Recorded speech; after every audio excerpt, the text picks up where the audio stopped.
crank.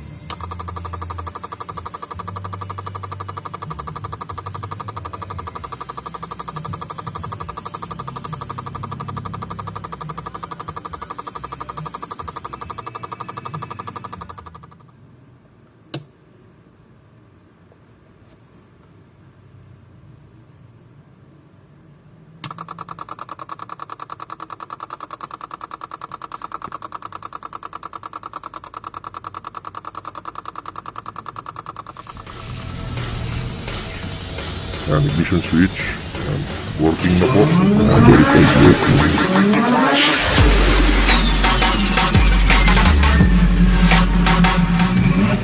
Nissan Sentra Series 3. So X-Saloon 1995 JA15 engine. So customer complaint, injector number 1 not firing. So pa-check din daw nung aircon signal. So naka-setup po tayo ngayon dito sa simulator. Ayan, naka-ignition on po tayo. Ito po yung check engine light. Then naglagay tayo ng crank and camshaft signal. So dalawa yan, dual square wave. So activate natin sila pareho. Once na inactivate, magpa-firing event po yan.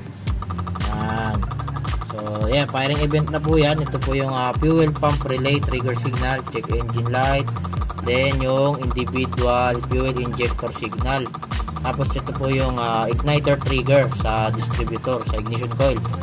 So duplicated po yung issue na na complaint, yung customer complaint. So makikita nyo yung injector number 1. So hindi nga talaga siya nagpa-fire. Nakikita nyo sabay-sabay yan eh. So pagka in-adjust ko to, magkakaroon yan ng ng difference. Yan, mag-individual siya. Individual firing na yung fuel injector, kanina sabay-sabay. Yan, hindi nakita sa camera eh. Yan, nabaan ko pa konti. Yan, para medyo mag-timing. Yan, nakita nyo. Yan, individual firing na siya, kaya lang palyado, wala pa rin yung fuel injector number 1.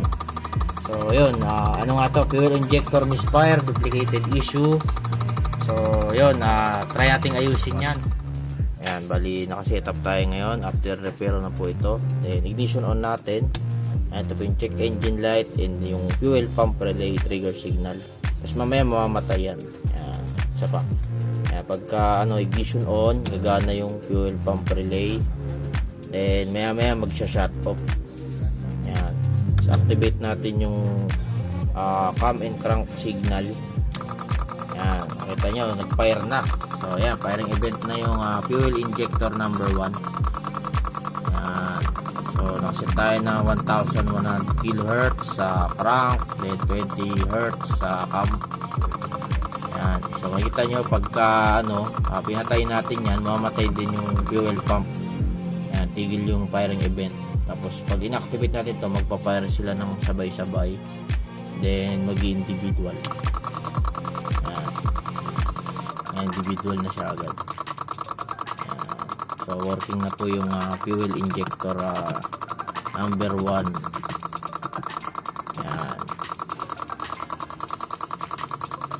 I-check natin yung frequency. Pataasin pa natin. Pataasin din natin to. Yan. Pataas yung RPM nya.